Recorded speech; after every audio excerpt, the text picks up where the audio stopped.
unboxing to do today, and as you probably just saw the video that I uploaded about the poster, which side of the scantily clad girl poster to hang up.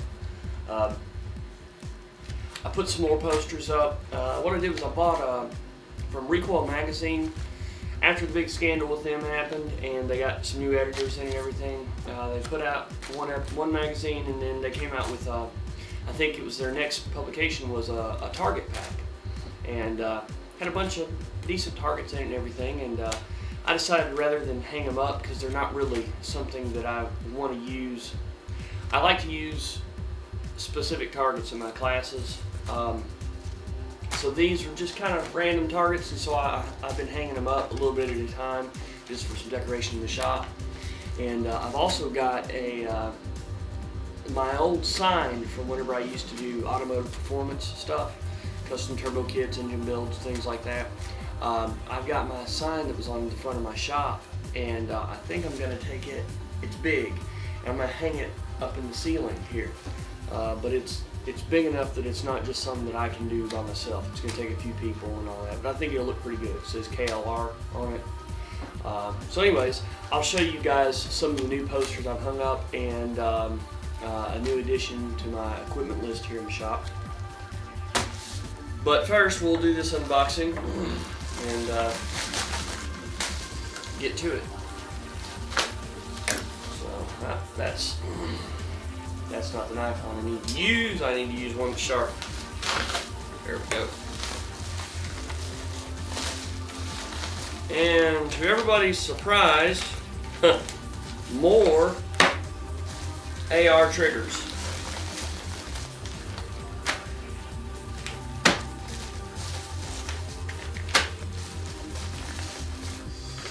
Yes, I did a deal with the devil and sold my soul so I could get AR parts. Let's see here. More bezel parts. This is ambidextrous magazine or charging handle release. This is ambi safety selector, and this is an ambi magazine release. Let's see here. The magazine release is actually going to go on my Stag 3G. That's the one ambi thing that I've not done with it yet. I chose the Troy. There's a few other ones out there. The Troy, it's at a good price point, and I was curious about it because it's actually got, and I'll show you whenever I do the video, I'll talk about it a little bit more, but it's got a hinge in it. So it actually was reliant on a roll pin, and it's got two parts, and I was curious as to how good that's going to hold up, how strong it's going to be. If Troy made it, you can assume that it's probably pretty good and a tested way to go, but I got it not so much for the price, but because I wanted to test it so I can report back to you guys. This ambi safety selector is actually going out to a customer, and it's going to be set up. I'm doing it just like I did the ambi selector for my Stag, where I got the video out there where it's a custom ambi safety selector, where I do modification to it. I'm going to do the same thing to this one, but it's going to be for a right-handed person. The gentleman was interested in doing an oversized. There's a couple companies that have an oversized safety selector. It's just for a right-hander, and I showed the gentleman, told him to go to look at that video of my ambi setup, because I explained why I believe that everybody should run an ambi selector on their gun. Granted, there's always the argument that if you get a battlefield pickup, you'll be used to it being one way, and then you won't, you'll go to reach for it being ambidextrous setup, and it won't be. And yeah, if we were in Bosnia or something like that in the middle of a civil war, I can see that. Some might argue that we're about to be in a civil war. Well, being a left-hander and getting used to running a gun with a lot of ambi stuff on it, it does happen. I'll pick up a gun that I've just built or someone else's gun, and go to shoot it, and I'll go to rack the charging handle, and when I first reach up to grab this selector here, because on the Ambi you got a little thumb selector over here on the right hand side of your charging handle, I'll go to grab that and it won't be there, and it takes me tenths of a second to reach and not feel that button and immediately bring that finger straight over and rack that charging handle, and I'm back in it. It's not a big deal. It's not something that is, it's not gonna, I don't think it's gonna end up mattering for stuff like that. You know, people may argue that though, but you know, everyone's entitled to their opinion, but through my experience, I don't really see that it'll matter. I think that the benefits of running ambidextrous safety selector, even if you're right-handed, far outweigh the possibility of a problem at the possibility of a civil war or something like that. When the possibility you might ever get put into a battlefield pickup situation, and it's just I'll do the statistics and I'll take my chances. I'll run an Ambi setup. But anyways, short and long of it, I teach people to right-handed or left-handed. If you run an Ambi, you can use your finger, your trigger finger, to take the firearm, put it on safety. As that finger comes off the trigger, out and off the trigger, your trigger finger can put it on safe.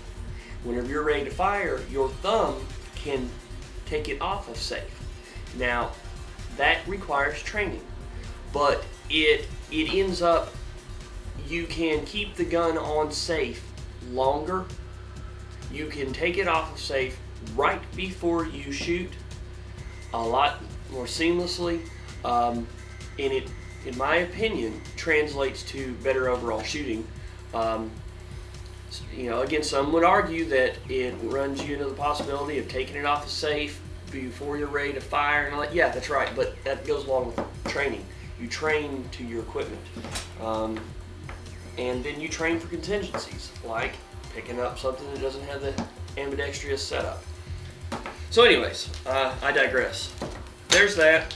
I will show you, see, I'll take these three things out and let you guys, I'll come up there. I have to put the camera a little ways away to get my face in. You know, I'm so vain. And so that stuff sometimes doesn't show up. But that's some more AR triggers, the enhanced mil-spec triggers. Any of you guys looking for a trigger system, let me know. Looking for anything, you know, I'm more than happy to help you out. If you're looking for something, you can hit me on YouTube there, but I prefer that you email me at the email address that you saw at the beginning of this video, at the end of the video. I'm going to refrain from pointing down and telling you to email the email address, you know, that's right in front of me. I'm not going to do that. Just not going to do it.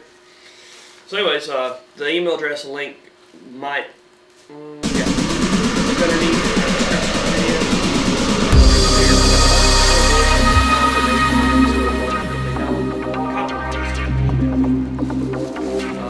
Let's see here. This is something for myself. A long time ago, when I first got my M&P, I changed out the sight to a XS dot. Not a big dot, but just an XS dot. I did the front only. And that works okay. But I wanted fiber optic for the daytime and tritium at night. And that was only left me with tritium in the front only. And it wasn't optimal. And so, not for what I'm doing. So what I've done is I have gone in here and I purchased these Truglo. They're the TFO bright sights. These are, I push a lot of these. They are tritium and fiber optic. And something else that is very important about these is that the front and rear are different colors. In the daytime, it's not that big of a deal if you have, you know, 3 white dots or whatever, but at nighttime, I absolutely 100% do not recommend. As a matter of fact, I recommend if you got them, you change them immediately. Don't recommend running a 3-dot, like a tritium setup where you have 3 tritium dots that are all the same color. You know, your rear dots and your front dot tritium, that's great, but not the same color, because at nighttime, in the dark, or even in low light, under stress, you may not be able to discern where that front sight is, because that front sight could end up, it could actually, instead of being the middle dot, that front sight could end up being the right or the left-hand dot. And you know, under stress, in the dark, especially with some of these shorter guns, you may not know, you may not feel and realize that you've got your gun pointed to the left or the right a little bit, and completely miss your target and hit bystander or whatever. If you've got different colors on your front and rear sights, then you can tell, you know. I think it's very important. If you don't go with the rear tritium, and you just have tritium in the front, that's fine. You know, just whatever color is in the front. But I say that either just tritium in the front, that's fine, or if you do tritium in the front and rear, make sure they're different colors. No same color tritium front and rear. And then these happen to be fiber optic as well, which is really, really good for the daytime shooting. Competition type stuff, whatever. The front blade is fairly narrow, which is real conducive for precision type stuff. Something about these, the rear for the Truglo brand, the rear is yellow and the front is green. Now, initially I thought to myself, I want the front to be yellow and I want the rear to be green. I want that front to be, you know, the different color and all that stuff. And I called Truglo and I asked them, why don't you offer the front in yellow and the rear in green? And what they said was that the tritium they use, tritium gas they use, the yellow is inherently dimmer than the green. So they put the brightest of the two choices in the front, which completely makes sense because the front sight's the most important. So anyways, I'll do a video of me putting these on there, and whenever if you guys are interested in ordering some of these, you know, they run, I don't know, they run give or take $100, something like that. Some are more expensive, some are cheaper. If you don't order from me and you find them and order them, pay close attention to the actual part number, because for different guns and different calibers and everything, like especially Glock, you've got a number of different heights on your Glock. So you may have, say, sights that fit on a 9mm Glock will also fit on a 40 caliber Glock, but the proper part number for those two is different because of the height, because that bullet trajectory, I can't talk, is different. And Truglo has set their sights accordingly for the proper height, for the proper zero. Now, if you wanted your zero to be a little different, you can talk to them, you can talk to me, and I can give you your options and tell you you could run a 40 caliber sight set on a 9mm. You're going to, basically what you're going to be is you're going to have a zero that's going to be closer. I'm pretty sure that's right. But anyways, there's options there, but just make sure that you're educating yourself whenever you go to purchase. If you don't want to mess with it, get in touch with me and I'll educate you, or I will educate for you and make sure that you get the right thing. So anyways, that's the unboxing there. I'm going to step up here and I'll show you these parts, and then I'm going to pan around and show you some of the things around the shop. Here are the Truglo sights. Sorry for the glare there. And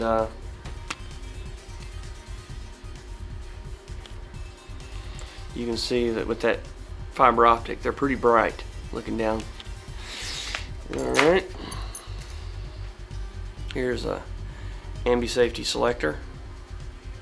Comes apart and sandwiches in. And what I'll be doing is I'll be modifying this side here. Actually, I'm sorry. I'll be modifying this side here to to where it won't get in the way whenever it is down in the fire position. This is actually a 300 blackout upper on my Stag 3G lower. And what I was going to show you there real quick, you see the modification that I've done here. So for this gentleman that is getting the right hand version, this will be done to this side.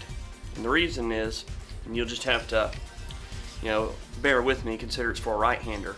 Right now, you see it is in fire, okay?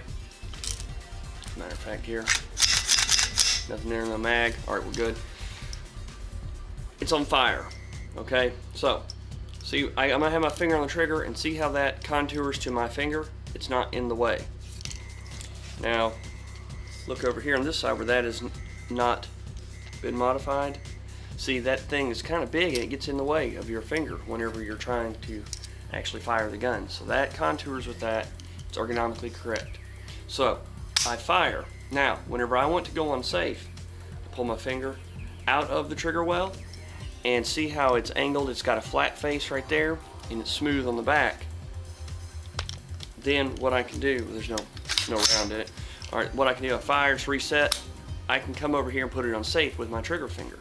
It's out of the trigger well, there it is. Now, whenever I want to go to fire again, the things that, I'll just turn it upside down. My thumb can be right there, and I don't have to worry about taking my trigger finger, putting it onto fire, and then coming up into trigger well. I can already be aiming ready to go, and whenever I'm ready, and then I can fire. And so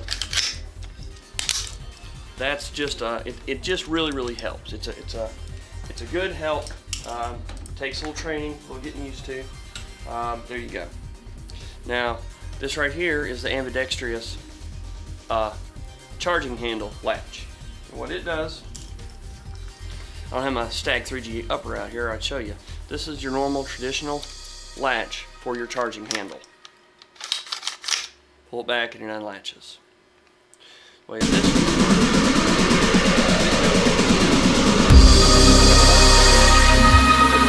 normally pull on that latch, see, it opens it up. Same thing here, it gives you this big tab out here. It extends it out, so whenever you pull on it, it's going to pivot right there in that hole, and it will open up the latch. Well, on the other side here, what you've got, if that's right there, whenever it pivots, you see you end up with a thumb control. So this thing's gonna sit in there like that. Whenever I want to, with my right hand, because I'm left-handed, you know, 'cause I can come in here and squeeze that like that, and that opens it up and lets me run it. Watch some of my Stag 3G videos and you'll see. So anyways, there's that. And now I'll pan you guys around the shop a little bit and show you some of the new things that I put up. Nothing big, but got a dartboard target there. I'm sure that thing's gonna, oh, hit the button. That one's probably gonna find a few knives and things in it. Got that regular looking target. Got a little zombie over there, been there for a little while. Target there. And trying to keep that light out of the way. You see the Muslim extremist on the left there, vitals and everything, hostage, our target there. So anyways, just a few things. Let's see here, we'll pan over here and I'll show you a new edition. I really like this one. Dads against daughters dating. Shoot the first one and the word will spread. And that really rings true because I've got a 2-year-old daughter and just found out that in August I'm going to be having another little girl. So, and this is my tribute to not just Chris Kyle, but it's his logo from his company, and then I wrote in there in the pen, RIP Chris Kyle. And the thing about this is, it's not man crush, nothing like that. I put that and I got it right by the door because that way it's at eye level, and that way every time I walk out that door I realize and I think about the fact that this guy was a Navy SEAL and he was trying to help someone, and bad things happen to him. And so what that does is it helps me to stay vigilant. And I'm not saying that he was not vigilant. I'm not saying that he did anything wrong. What I'm saying is that I am just, it's a good reminder and a good example of what can happen. And I think it's important that we all remember things like that, and having that there, it's tribute, but it's not just him, it's to all the soldiers and all the people that have fought and given everything and given anything for this country. I thank you guys for all that you've done and that you are still doing, and yeah, words can't describe. Thank you. And here is my new shot press. This is for doing AKs and stuff like that. Just some things I just needed to get it. So, nothing special, but it'll work good for what I need it to do. A little unboxing to do. I'll get another one. We'll see what's in here. I think this is I think it's, you guessed it, more AR parts. Let's see what we've got.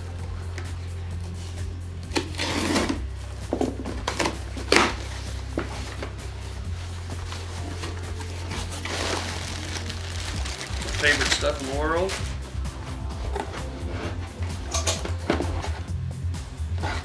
We got a Yankee Hill handguard. This is one of the new Magpul K grips. It is what the deal with it is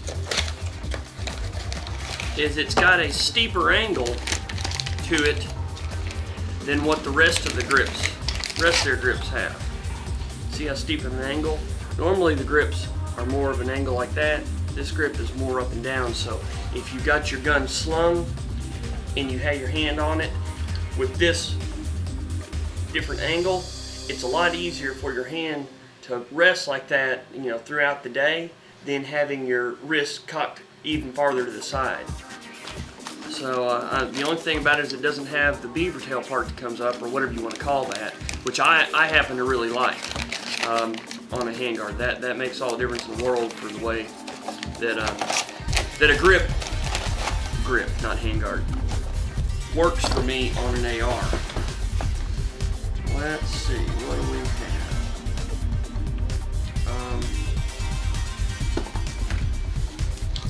We've got some more Nitromet gas tubes. These are the gas tubes that they're coated to help keep the carbon and everything from building up. I've got all kinds of pins. These are just all different pins for the ARs. Safety selectors. Detents. More detents. There's your buffer tube detent. What else do we have? Now, I don't know what the deal is with this. I didn't order this. It's a buffer pad. I guess it's supposed to go behind your buffer tube. I thought that I was ordering the actual buffers. I guess I made a mistake. So anyway, there's that, and then I've also got a few more of these in, and what those are is, if you look on this 300 blackout, that is the plug that's in the end of the handguard there. This Yankee Hill handguard which is what this is on the 300 Blackout. This one is a little bit different than that one there.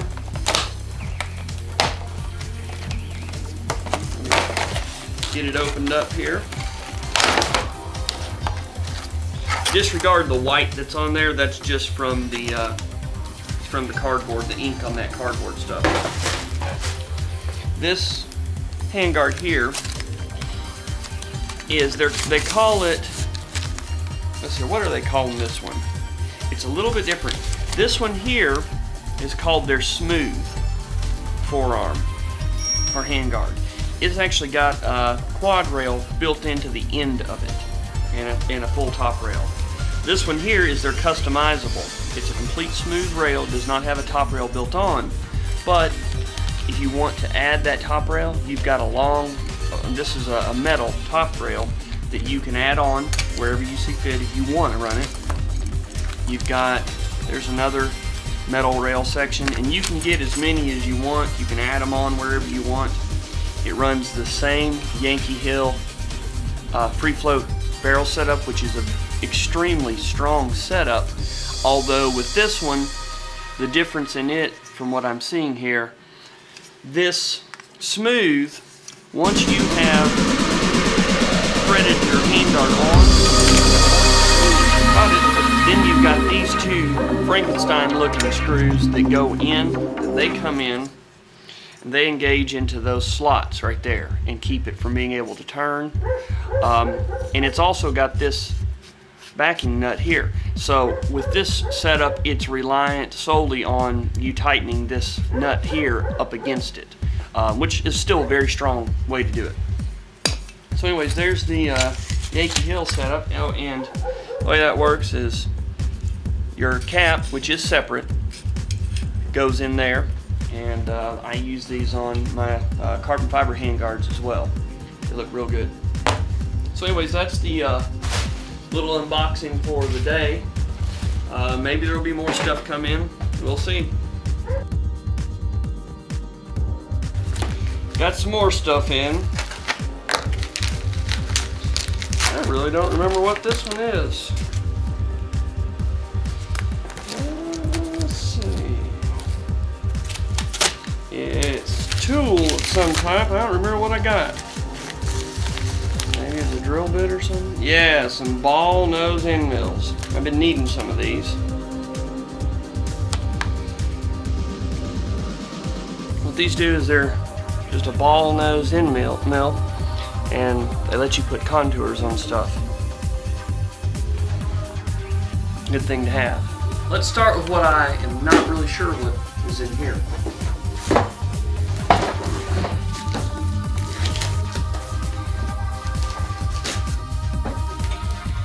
And any of you guys that are watching this, I do still have AR trigger groups for sale.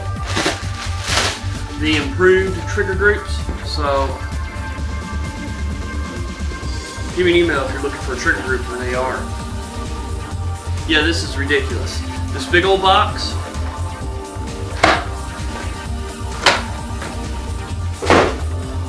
That's all that was in it. What a waste. MagTech ammunition. This is for a 38 special. I had a nice young lady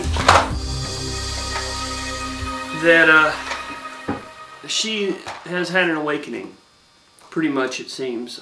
She all of a sudden, maybe it's been growing for a little while, but she pretty much indicated to me that, and I'm putting words in her mouth here, I'm summarizing. She basically indicated to me that most of her life she's well educated and kind of lived in the academia world where everything was hunky-dory, out of sight, out of mind type deal. Didn't necessarily indicate that she was a liberal, but just kind of whatever, you know, the bad things in the world, I don't think that she bothered taking notice to because it didn't directly affect her. Well, all of a sudden she has, and maybe not all of a sudden, maybe over a period of a year or two, she has kind of had an awakening and realized that the country that she knew and grew up with and lived through It's not the same country that her grandkids and that her you know, the further generations, future generations are going to have. And she has started purchasing firearms and ammunition and stuff for them. Not for them. She's doing it, they're hers, and she's getting training for these, for her. But it's with the intention of one day when she's gone, passing this stuff to her kids. Which, that's a prime example of why the gun people, us in general, are so adamant against these laws that they're wanting to put in that would seek to limit a family's ability to pass on tangible goods within their family down to generations that follow. Some of this gun legislation that they are trying to put in would keep a grandfather from passing on a firearm to his grandson. Everything in a perfect world, maybe not, but they're wanting background checks done in order for a grandfather to pass a gun on to his grandson. Well, that's ridiculous, because then they have say over tangible goods within a family that are not illegal goods. What if that grandfather at some point, what if there was something on one of their records that was wrong? Well, that grandfather wants to know before he passes that that grandson has that. It's something that he wants to do. He's been holding on to that gun and with the expectations of that happening. He may be on his deathbed. He may not get to see it. And it's none of their business anyways. But anyways, that's what the story is behind that. And this right here was the only 38 special ammunition that I could find that was at all even reasonable. It's MagTech, it's good stuff. I believe that it's got the Barnes round on it. I believe that that's what it's loaded with. Let me see here, see if it says.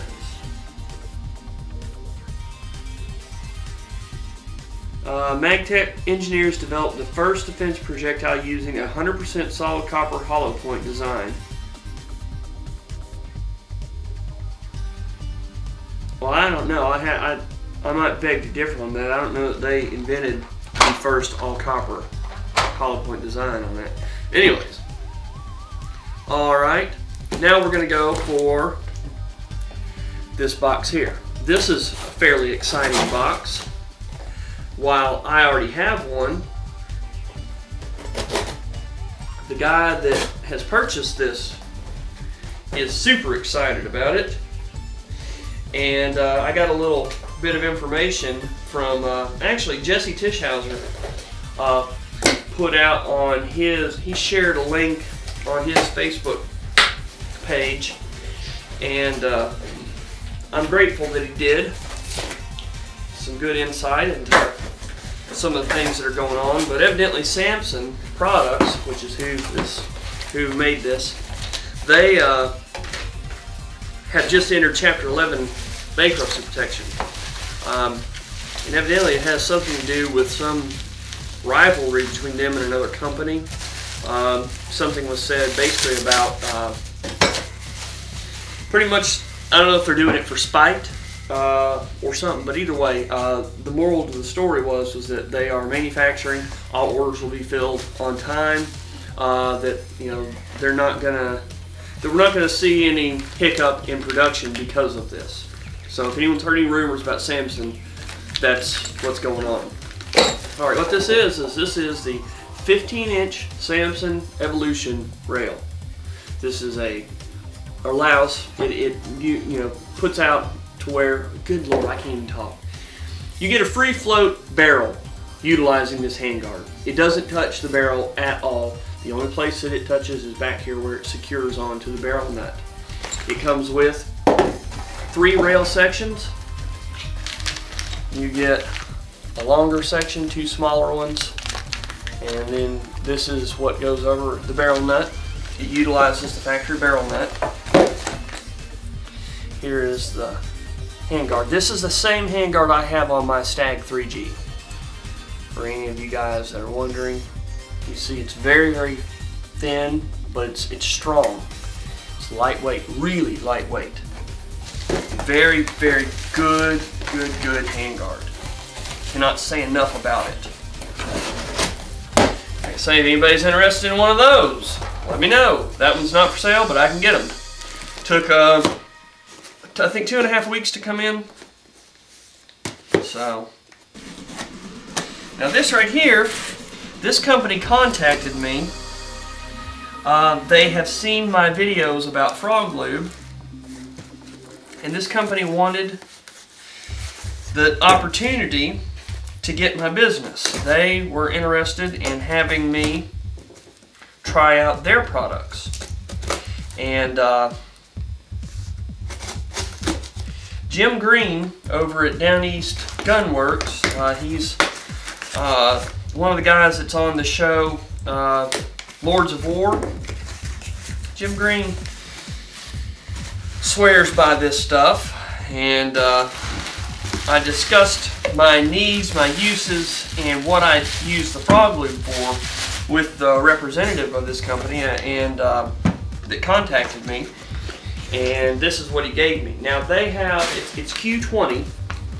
They've got a number of different types of product underneath the Q20 lineup. They've got, you know, cleaners, lubricants, everything. Let's see, I'll stand back up again. You see right there, they got, you know, all different types. And so this is what he sent me. I didn't know what he was going to send me, but let's see here. This is Blue Gun and Knife Dissolved Surface Rust Superior Cleaning Agent and Revolutionary Multi-Purpose Lubricant. #1 in rust and corrosion prevention and moisture displacement. And then this one over here is Q20 Black Diamond, world's leading black gun 4-in-1 oil. From what I have been told, this stuff is supposed to just turn circles around frog lube for lube. I don't know. He gave me some pretty decent bottles because I told him if I'm gonna, you know, if I'm gonna test out stuff like that, I'm gonna do it long term. I want to test it. So you're gonna start seeing me use some of this stuff on some guns. I will probably strip down my M&P, maybe my AR, and run this stuff and give you guys a good, honest opinion on how it works. It'll be over a period of time, but well, I'm real curious. I'm interested because, you know, I use Slipstream some whenever I really want the finest, the best lubed area possible. You know, if I've got just a, you know, a really high pressure or an area that's got a lot of friction or that I really want to slick up, I'll use Slipstream, and that stuff is good. This has got a lot to live up to. I mean, it's got big shoes to fill between the versatility of frog lube and being able to use it on all different types of products. You know, as far as you can use it on polymers, you can use it on wood, you can actually treat your metal with it, and the metal is then self-lubricating. It's unbelievable stuff. And then the Slipstream, it doesn't do all that stuff, but what it does do is it is slick as Scott. So we'll start trying these out, see how they run. Let's see. Tell you what I'll do. Let's get something and squirt each one of these on, and we'll see. Well, at least see what they look like, what they smell like, what we're dealing with here.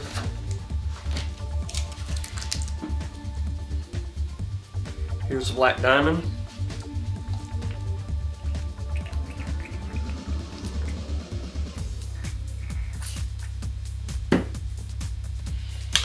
And this one here is going to be the blue, Q20 blue.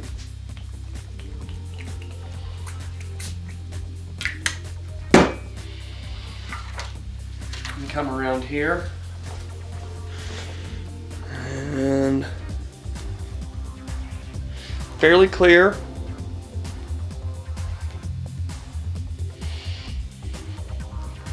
Almost smells like a bathroom, like a truck stop bathroom soap, or like the little cookies that go down in the urinal. Let's see what this is like. That's even stronger, the same smell.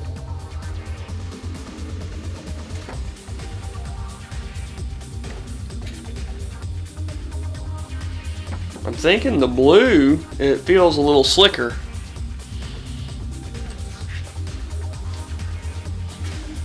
The blue gun and knife, this stuff here just on my fingers, this one felt a little slicker, but there's no way to tell just by doing that. But at least, you know what's happening here. You're gonna start really testing this stuff out. Let me come around here again and I'll show you here. It's especially formulated for your specific needs, made in the USA. There's superior tested form. Let's see. Looking at all the Q20 superior tested formula, the original multi-purpose lubricant. They've got industrial strength. They've got Q20 shield, extreme grease barrier. It's an extreme grease is what they're calling it. The Q20 blue, it's a gun and knife oil and cleaner. That's what they sent me. Works for saltwater and freshwater protection. Let's see here. They've got a extreme penetrating oil. Saltwater protection, that's Q20 salt. They've got a freshwater protection. So I don't know what really the difference is there, but I mean as far as those and some of this other, I think there's some overlapping. They got ice, which is extreme barrier against ice buildup, H2O water displacement and chain lube. Now that water displacement oil may be something that I would look into for my bluing. I have to look at the pricing on that. And they offer it in bulk. So can't wait to continue working with this. Now they don't show black on there. Black must be brand new. Over here, wear scar comparison. Let's see, salt fog comparison.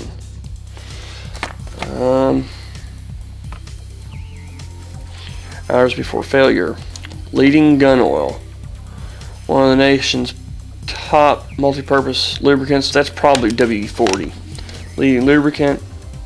World's leading rust inhibitor. That may be WD-40. Leading gun lubricant protectant. World leading multi-purpose oil. One of the US's leading penetrating oils. That might be like Croil and Liquid Wrench or something like that. World leading lubricant. Superior tested formula. Industrial strength. And wear scar comparison. Leading gun oil. Penetrating oil. Let's see. Yeah, they're not going to actually give the names of the stuff, but those are just their normal products, not the specialty ones. So anyways, I look forward to putting these to use. Anyways, thanks a lot for watching.